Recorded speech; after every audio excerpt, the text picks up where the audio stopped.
आइए आज की कड़वी बातें आपके सामने प्रस्तुत करें। प्रधानमंत्री नरेंद्र मोदी के सारे कांड उजागर हो गए हैं। अब उनको नैतिकता के नाते अपने पद से आज ही त्याग पत्र दे देना चाहिए, परंतु ऐसा लगता है कि वो देंगे नहीं और नारी बंधन बिल को लेकर सफ़ेद झूठ बोल रहे हैं। जो बिल 2023 में ही पारित हो चुका था उसको 3 साल तक अटकाए रखना इनका सबसे बड़ा अपराध है। ये एक शातिर खेला खेल रहे हैं। मामला कुछ भी नहीं है, जनता के सामने सब उजागर हो गया। अब तो चुनाव आयोग भी घुटने पर आ गया।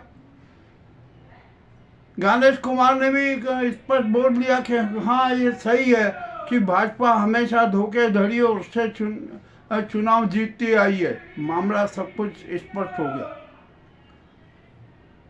पूर्व चुनाव आयुक्त राजीव कुमार भी स्वीकार कर चुके हैं कि 75 लाख मतदाताओं का विवरण ही गायब है। वाह भाई, कहीं ऐसा मत करना कि पूरा देश ही गायब कर दो भैया। ये भी एक मामला बड़ा अपने आप में विचित्र है। अब यहाँ बंगाल में तो भाजपाइयों की फजीयत होने लगी है। अब तो भाजपाई जो है ना, भाजपाई हो गए थे, वे भी भाजपा छोड़कर टीएमसी के साथ हो गए हैं। मामला बड़ा विचित्र हो गया। अब तो ये नारी बंधन बिल को लेकर मोदी भी नहीं बोल सकते कुछ भी, क्योंकि ये तो अपराधी हो गए हैं और एक्टिन फाइल में नाम है। सुब्रमण्यम स्वामी ने कितने गंभीर आरोप लगाए पीएम मोदी पर, आज तक खंडन बात सुने हुए हैं। सब कुछ नाटक हो रहा है और ऐसे चेहरे जो प्रधानमंत्री पद पर बैठने लायक ही नहीं है, वे पद पर आसीन हैं और जिनका सब कुछ विकृत नजर आ रहा है, ऐसे पीएम को त्यागपत्र दे देना चाहिए। अब हम यहाँ पर हमारे राष्ट्रपति महोदया की बात करते हैं। उनको सारा हर चीज़ का संज्ञान है, सत्य का संज्ञान है, वास्तविक का संज्ञान है, किंतु फिर भी मूक बधिर बनी हुई है। यह उनका बहुत बड़ा अपराध है। वे राष्ट्र धर्म, जन धर्म, संवैधानिक धर्म और सनातन धर्म का निर्माण नहीं कर रही है। इसके लिए वे भी अपराध के कटघरे में खड़ी हो गई है।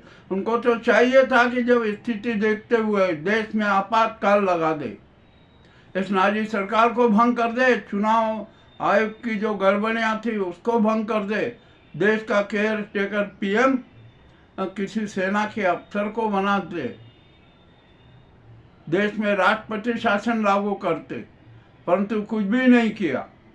ये तो इस नाजी गुजराती गैंग के हाथों की कठपुतली बनी हुई है। शर्मदायक बात है। और अभी भी जनता में जो आक्रोश है ना, वो घट सकता है। राष्ट्रपति मुर्मू को है ना, नाजी गैंग के हाथों की कठपुतली बनने की बजाय कालिका और दुर्गा के रूप में जनता के बीच में खड़ी हो जाना चाहिए। यह जनता का सुझाव है। मान लीजिए और मान लीजिए, ये जनता कह रही है। अब यहाँ पर साधु संतों का तो बड़ा हमारे यहाँ उज्जैन में विचित्र खेल हो गया। एक अखाड़ा परिषद के अध्यक्ष न जाने क्या क्या उड़ जरूर बात कर रहे हैं, झूठ बोल रहे हैं अफसर से करने का। मेरा तो ख्याल है कि सीएस मद में से है ना, करोड़ों झपटने के चक्कर में, और यहाँ पर जितने भी साधु संत हैं, जितने भी अखाड़े हैं और भगवा वस्त्रधारी हैं, भगवा दुपट्टेदारी हैं, इनकी सबकी खुफिया जांच होना चाहिए। यह भी किसी से छिपा नहीं है। इनके सारे काले कारनामों की सूची हमारे पास में है। चलिए, ये भी जब होगा, ये तो सारा मामला चलते ही रहेगा। और हम यहाँ पर आ जाए, थोड़ी विदेश की बात करें। और ट्रम्प का दोगलापन चरित्र उजागर हो गया। अब तो सब मामला बड़ा गड़बड़ हो गया। भारत के 14 जहाज फंसे में 2 जहाज़ों पर ईरान के उसने हमला किया। आखिर का क्या हो गया? ये तो जो मोदी जी तो नेत्र नाहू के बंधुआ मजदूर हैं, उसके एहसानों से दबे हुए हैं, ट्रम्प के एहसानों से भी दबे हुए हैं, बोल नहीं सकते। एक भारत सरकार ने एक लेटर जारी किया अमेरिका के नाम, उसमें भी कोई कुछ स्पष्ट खुलासा नहीं। मामला बड़ा विचित्र हो गया कि अब यह लेबनान पर इजराइल ने सीज फायर तोड़ दिया, वहाँ पर हमले किए, क्रूर हमले की और वो जारी है। इसका मतलब अब युद्ध विराम के लिए जो शांति वार्ता आज या सोमवार को इस्लामाबाद में होने वाली थी वो नहीं होगी। ट्रंप का दोगला चरित्र सारा उजागर हो गया। और ट्रंप ने जो कितना झूठ बोला कि ईरान 450 किलो संवर्धित यूरेनियम देने को तैयार है, जबकि वहाँ पर किसी भी प्रकार से कोई बात नहीं हुई है। और ईरान की तरफ से आ गया कि हम 450 किलो तो क्या 1 ग्राम भी यूरेनियम नहीं लेंगे। अरे क्या हो रहा है यहाँ पर? अब ईरान की घेराबंदी कर दी है, परंतु यहाँ पर मैं एक बात बड़ी गंभीरता से बताना चाहता हूँ जो ईरान के लिए भी बड़ी महत्वपूर्ण है। मुझे तो ऐसा लगता है कि आईआरजीसी में वह अन्य महत्वपूर्ण पदों पर मासूद के चेहरे बैठे हुए हैं, उन्होंने अपना स्वरूप बदला हुआ और वे किस प्रकार की गतिविधियां करवा रहे हैं ये भी अब छिपा नहीं है। निसंदेह कि ईरान में अब नेतृत्व कमजोर हुआ, अब कठोर नेतृत्व नहीं है। और ये मासूद के माध्यम से ये यहूदी गैंग कितने कितने नेताओं को खरीदेगी ये भी कोई किसी से छिपा नहीं है। हम देख रहे हैं सुर बदल रहे हैं नेताओं के। अब तो वहाँ ईरान की जनता तो सड़कों पर है, अब वहाँ पर किसके विश्वास करें? और अमेरिका ने योजना बनाई है कि मोज्तबा खोमेनी को किसी भी हालत में उठा लिया जाए, उनका अपहरण कर लिया जाए। वे कोमा में हैं, ये भी सच है, परंतु अब देखते हैं क्या राजनीति होगी, क्या होगा। यानी अब ये विश्व में शांति स्थापित होना बहुत कठिन है। और अब तो है ना लाल सागर अल बाब मंदिर भी बंद कर दिया जाएगा, इससे विश्व में कोहराम मचेगा। यानी 52% जो आयात निर्यात होता है ना वो प्रतिबाधित हो जाएगा। अब क्या किया जाए भैया, सब तो यहाँ पर अपने अपने स्वार्थ के लिए चाहते हैं, विश्व में अशांति फैला दी।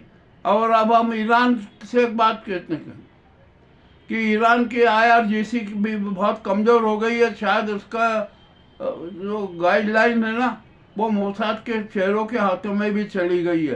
तो अब यहाँ ईरान से हम स्पष्ट कहना चाहते हैं कि अमेरिका और इजराइल में पर 9/11 जैसे अनेक हमले करे, तुरंत हमले करे। और वो हमले 1-2 जगह नहीं, अमेरिका के अनेक स्थानों पर, इजराइल के अनेक स्थानों पर होना चाहिए। ये वक्त का तगाजा है। यदि ऐसा नहीं किया ना तो ईरान भी तबाह हो जाएगा, क्योंकि ईरान में भी गद्दारों की फौज है, गद्दारी कर रहे हैं। हमें सब एहसास हो रहा है, जो लोग बयान दे रहे हैं ना उनके बयानों से भी साफ लग रहा है कि अब सब है ना अपना अपना उल्लू सीधा करने में लगे हुए हैं। मगर यहाँ तो विश्व की फजीहत हो रही है, महंगाई बढ़ रही है, नरसंहार हो रहा है, ये हो रहा है। इसके लिए दोषी कौन?